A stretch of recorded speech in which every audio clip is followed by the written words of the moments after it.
మిత్రులారా నమస్కారం. రాజకీయ ముచ్చట్లకు స్వాగతం. తెలంగాణ ఉద్యమ సమయంలో టీఆర్ఎస్ గవర్నమెంట్ ఏర్పడిన తర్వాత కల్వకుంట్ల తారక రామారావు గారి పాత్ర చెప్పుకోదగ్గదే. ఆయన కేటీఆర్ అని అంటారు, లేదా రామన్న అని ఆయన కార్యకర్తలు నాయకులు ప్రేమగా పిలుచుకుంటారు. అంతర్లీనంగా వ్యవస్థాపరంగా ఆయన నిర్వహించిన పాత్రని తక్కువ చేసి చూపడం తప్పు. విద్యావంతుడు, ఉన్నత విద్యావంతుడు, వాక్పటిమ ఉన్నవాడు, స్ఫురద్రూపి.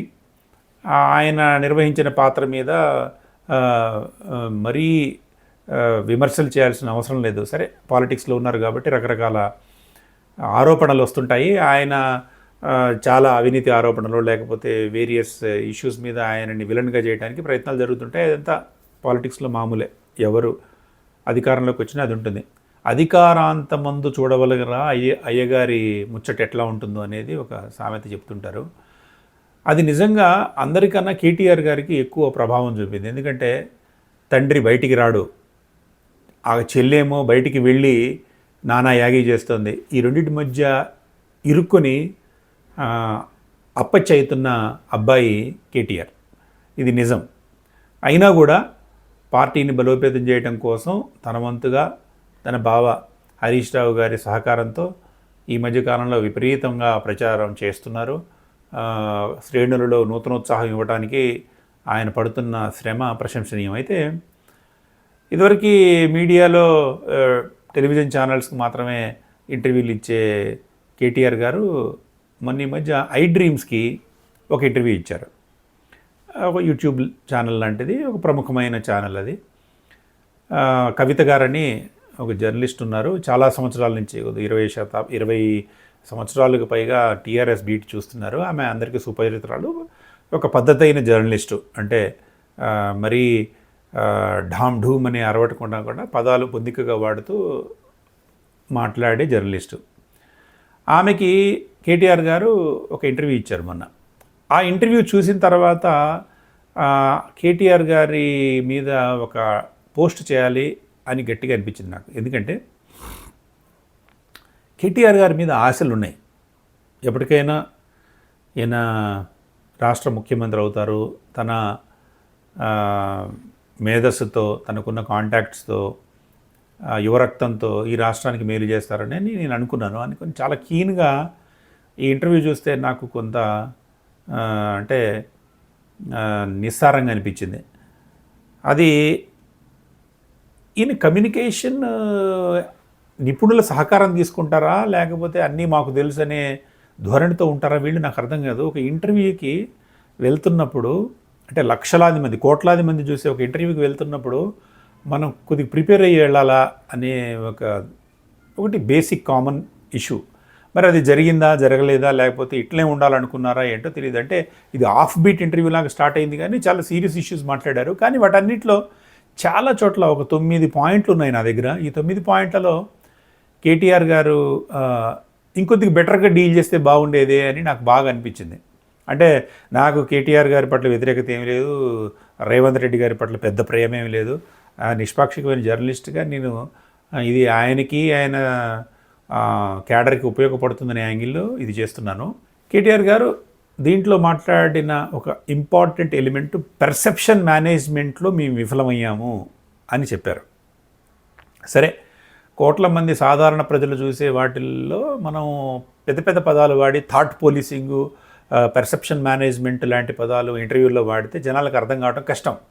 ఇది బేసిక్ ఇష్యూ. వాటిని విడమరి చెప్పడం అవసరం. సరే, ఆయన ఆ ఫ్లోలో చెప్పేశారు. పర్సెప్షన్ మేనేజ్మెంట్ ఏంటంటే, ఇప్పుడు మనం తీసుకునే చర్యలు, మనం తీసుకునే నిర్ణయాలు ప్రజలు ఎట్లా తీసుకోవాలనేది మనం ప్లాన్ చేసుకుంటాం. అంటే స్ట్రాటజిక్ కమ్యూనికేషన్ ప్రాసెస్ అది. మనం చేసే మంచి పనులు ప్రజలకి చేరువకి తీసుకెళ్ళటం, వాళ్ళకి అర్థమయ్యేటట్టు చెప్పటం, వాళ్ళలో మంచి పర్సెప్షన్ కలిగించటం. మామూలుగా చెప్పుకోవాలంటే పర్సెప్షన్ మేనేజ్మెంట్ని డిఫైన్ చేయాలంటే, perception management is a strategic communication process that involves shaping and influencing how individuals or groups perceive certain information or events to achieve specific goals. అంటే మనము తీసుకునే నిర్ణయాలు ప్రజలకి అందించటం, వాళ్ళల్లో ఒక పాజిటివ్ ఎన్వైరన్మెంట్ క్రియేట్ చేయటం అని చెప్పుకోవచ్చు. అయితే ఈ ఇంటర్వ్యూ మొత్తం చూసిన తర్వాత పాపం ఆయన ఓపెన్ మైండెడ్గా చాలా కుల్లం మాట్లాడాలి అని మాట్లాడారు ఆయన. బాగుంది. కానీ ఆయన్ని ఇదంతా చూసిన తర్వాత నాకేం గుర్తొచ్చారంటే, నేను బడికి పోనని మారాం చేస్తుంటే ఏ పోతావా పోవా అని పంపించే ఓ పిల్లాడు గుర్తొచ్చాడు. అట్లనే ఒక బద్ధకపు మొద్దు గుర్తొచ్చాడు. అట్లనే ఒక బలవంత పెళ్లి కొడుకు గుర్తొచ్చాడు. అట్లనే ఏ క్షణమైనా కాడి వదిలేసి వెళ్ళిపోతుందేమో ఆ ఎద్దు అనేటట్టు కూడా అనిపించింది. ఇవన్నీ ఎందుకు అనిపించినాయి అంటే, ఎగ్జాక్ట్లీ ఈ పర్సెప్షన్ మేనేజ్మెంట్ వల్ల ఈ ఎన్నికల్లో ఓడిపోయామని ఆయన చెప్పారు. ఎగ్జాక్ట్లీ ఆ పర్సెప్షన్ మేనేజ్మెంట్ యాంగిల్ లేదు ఈ ఇంటర్వ్యూకి. అంటే ఇట్లాంటి ఇంటర్వ్యూలకు పోతున్నప్పుడు కమ్యూనికేషన్ నిపుణులతో సంప్రదించాలి, మనం ఏం మాట్లాడాలి, ఏ పదాలు వాడాలనేది తెలియకపోవటం వీళ్ళకి ఎప్పటి నుంచో జరుగుతోంది. వీటిలో మనం ఆయన చుట్టూ ఉన్న ఒక గ్రూప్ ఒకటి ఉంటుంది, ఒక భజన బృందం అనుకుంటా, అన్నా నువ్వు గ్రేట్ అని చెప్తుంటారు అనుకుంటా. అందుకే ఈయన పట్ల పాపం పర్సెప్షన్ మేనేజ్మెంట్లోనే ఫెయిల్ అవుతున్నారు కేటీఆర్. ఫస్ట్ అండ్ ఫార్మోస్ట్ ఒక 9 పాయింట్లు నేను నా దగ్గర. దాంట్లో ఏంటంటే, ఈ ఇంటర్వ్యూలో ఆయన ఈ రాజకీయాలంటే నాకు ఏవగింపు అనేటట్టు మాట్లాడారు. కోట్ల మంది ప్రజలు ఆయన పట్ల ఆశావహ దృక్పథంతో ఉన్నప్పుడు ఆయన మాట్లాడుతున్న మాటలు, రాజకీయాలంటే నాకు ఎందుకు వచ్చామా అని లక్షల సార్లు అనుకున్నా, ఏంటి దరిద్రం, ఏంటి దురద, ఏంటి నాన్సెన్స్ అని లాస్ట్ 2.5 ఏళ్లలో కూడా చాలాసార్లు అనిపించింది అని పాపం చెప్తున్నారు. పాలిటిక్స్లోకి వచ్చిన వాళ్ళు, ప్రజలు తనని ఒక ఆల్టర్నేటివ్గా చూస్తున్న వాళ్ళు. కేసీఆర్ గారి పట్ల నిజానికి ప్రజలలో నమ్మకం సన్నగిలుతుంది. ఈయన వల్ల అయ్యే పని కాదురా, ఈ కేటీఆర్ అని ఏమైనా చేస్తాడనుకుంటే నాకు పాలిటిక్స్ ఇది గెలిచాక అవసరమైతే వదిలేస్తా, ఇవన్నీ కూడా పిచ్చి మాటలు, పాపం తెలియని తనంతో చేసే మాటలు. ఏంటి హేట్రేడ్ ఆన్ పాలిటిక్స్ చేస్తే నువ్వు పాలిటిక్స్ ఎట్లుంటావు, ప్రజలు నీకు ఎందుకు అధికారం ఇస్తారు, నేను ఎందుకు వచ్చానరా, నీకు నిస్పృహ ఉండవచ్చు. కానీ ఒక నాయకుడిగా అవన్నీ లోపల పెట్టుకుని మాట్లాడటం రావాలి. మాకు 20 ఏళ్ల కిందటే మా అమ్మ చెప్పింది, ఎందుకు వచ్చా, అరే నీకు ఇది పట్టదురా అని, అయినా ఎందుకు వచ్చానా అనిపిస్తుంది అని అంటూనే సరే 50-50 ఏంటి విముఖత 50%, సుముఖత 50%, ఇవన్నీ కూడా అనవసరమైన మాటలు. సెకండ్ది రీజన్ ఫర్ డిఫీట్. ఈయన బీఆర్ఎస్ ఓడిపోవడానికి కారణాలు ఏంటో ఒక్క మాటలో తేల్చేశారు. ఏదో ఒక 2-3 కారణాలు చెప్పారనుకోండి, ఓటమికి 100 కారణాలు ఉన్నాయి, ఏం చెప్పమంటామని 3 సార్లు అన్నారు. అంటే ఆ ఫ్లో ఆఫ్ ద ఇంటర్వ్యూలో 3 చోట్ల ఓటమికి 100 కారణాలు అంటే నువ్వు చేసిన తప్పు అని మీ చెల్లి అంటున్న మాట నిజమే అవుతుంది, రేవంత్ అన్న మాట నిజమే అవుతుంది కదా. You should have that idea. We should not give scope for others my dear friend. ఏంటి ఓటమికి 100 కారణాలు ఏమని చెప్పమంటారు అని అంటున్నాడు పాపం ఆయన. అది రిగ్రెట్ ఏం లేదు, మేము మనుషులమే నేర్చుకుంటాం అన్నారు, అది ఓకే. కానీ 100 కారణాలు ఉన్నాయని అంత లూజ్గా మాట్లాడచ్చా? ఇది purely perception management failure, illogical, అంటే కమ్యూనికేషన్ ఇష్యూ. ఈ హ్యాస్ టు ఫిక్స్ ఇట్. మూడోది, బాబు నీ గోల్స్ ఏంటని అమ్మాయి అడిగితే, కవిత గారు అడిగితే, నాకు గోల్స్ ఏం లేవు, రేపు ఉంటామో లేదో తెలియదు, 10 ఏళ్ళ గోల్స్ చెప్పమంటే ఎట్లా, బై ఫాల్ట్ నడిచిపోతాయి. ఏంది ఇది, ఇంత నైరాశ్యం ఎందుకు? 10 ఏళ్ళు పాలించాం, గోల్స్ ఏంటని అనగానే ఏం చెప్పాలా? నాకు ఈ తెలంగాణని నిజంగా బంగారు తెలంగాణ చేయాలన్నది, బంగారు తెలంగాణ వజ్రపు తెలంగాణ చేయాలన్నది నాకు ఒక బ్యూటిఫుల్ ఐడియా ఉంది. మా టీం ఇప్పుడు 10 ఏళ్ల పాలన తర్వాత ఓటమి నేపథ్యంలో మేము చాలా నేర్చుకున్నాం, దాని నుంచి ఒక మంచి ఎజెండా తయారు చేసాం, వీఆర్ వర్కింగ్ ఆన్ ఇట్ అని ఒక పాజిటివ్గా చెప్పాలి. కానీ నన్ను అడిగితే నేనేం చెప్పనమ్మా, గోల్స్ ఏముంటాయి, నాకేం గోల్స్ లేవు అని. కేటీఆర్ గారు ఇది పద్ధతి కాదు సోదరా. 4వది లేజినెస్ గురించి చెప్పాడు. నేను ఒక లేజీ ఫీల్ అని చెప్తాడు. ఇదేం వ్యవహారం అండి? నేను 50 పనులు రాసుకున్నా, ఒక్కటి కూడా చేయలేకపోయా, ఇంట్లో తిడుతున్నారు, టైం ఇవ్వటం లేదు, వర్క్ లైఫ్ బ్యాలెన్స్ అనేది impossible myth. Work life balance impossible myth అని చెప్తారా మీరు ఓపెన్గా? వాట్ కైండ్ ఆఫ్ మినిస్టర్ మీరు? ఈ మినిస్టర్కి ఏం చేసావు మిత్రమా? వర్క్ లైఫ్ బ్యాలెన్స్ గురించి ప్రపంచం అంతా చెబుతుంటే we have to deal certain things. మనం అన్నీ ఉన్నా కూడా రాష్ట్రం ముఖ్యం కాబట్టి ఈ రాష్ట్ర యువత కోసం నా ధారపోస్తాను, నా జీవితాన్ని ధారపోస్తా, ఇంట్లో ఏముంది ఆ ఇష్యూస్ ఏమున్నాయని వెళ్ళిపోవాలి. కానీ ఇది ఒక మిత్తు, ఇంపాసిబుల్, ఇంట్లో తిడుతున్నారంటారా?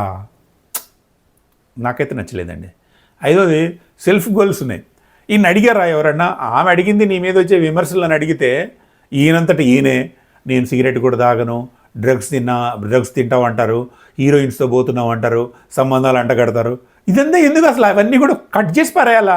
అవన్నీ కూడా అనవసరమైన విషయాలని నెట్టి పారేయాలి తప్ప ఇవంతా ఈయనే 2 సందర్భాలలో హీరోయిన్లతో సంబంధాలని ఎవడంత పెద్ద చేయటం అన్నారు.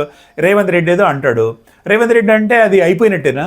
అది ఫైనల్ కాదు కదా, ఇది ఫూలిష్నెస్. అట్లనే కేసీఆర్ గారు ఎందుకు అందుబాటులోకి రావట్లేదు అనే అంశం గురించి కూడా ఆయన మాట్లాడుతున్నారు. ఏంటి, కేసీఆర్ కామ్ అయిపోయారు, ఆయన గోడ మీద వేలాడదీసిన తుపాకీ అది మౌనంగా ఉంటుంది, కేసీఆర్ని గోడకు వేలాడదీసిన తుపాకీ అని చెప్పొచ్చా? ఆయన ఏదో వ్యూహాలు చేస్తున్నాడు, అద్భుతమైన రచన చేస్తున్నాడు అని చెప్పాలా?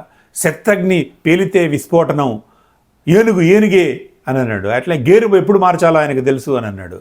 కేసీఆర్ కలవరన్నది అపోహట, ఆయన పడని మీడియా సృష్టిట. అసలు తండ్రిని డీల్ చేసుకునే విధానం ఇదే, ఇది కానే కాదు. దీన్ని జాగ్రత్తగా డీల్ చేసుకుంటూ వెళ్ళాలి తప్ప ఇష్టం వచ్చినట్టు మాట్లాడదు. అట్లనే avoiding key issues, Revanth Reddy మీద విమర్శలు కొన్ని చేశారు. చెల్లి ప్రస్తావన లేదంటే స్ట్రాటజీలో పార్ట్ అనుకుంటా, అది చేయలేదు. అట్లనే మోదీ ప్రభుత్వం మీద పెద్ద అటాక్. సరే ఓకే. తర్వాత ఇన్నోసెంట్గా ఈయన చాలా విషయాలు చెప్పారు. ఏంటంటే కేసీఆర్ని కొడుకు కాకపోతే ఇన్ని అవకాశాలు వచ్చే కాదు, ఆయన కడుగును పుట్టడం అనేది ఓకే, తండ్రిగా చెప్పుకోవచ్చు. రాజకీయాలకు నిర్వచనం చెప్పమంటే నేతలకు గౌరవం లేదు, ఇది నికృష్ట వ్యవహారం అనే భావన ఉంది అని చెప్పకూడదు. అయినా కూడా రాజకీయాలను ప్రక్షాళించడానికి నాలాంటి యువత ముందుకు రావాలని నేను చేయాలని చెప్పుకోవాలా.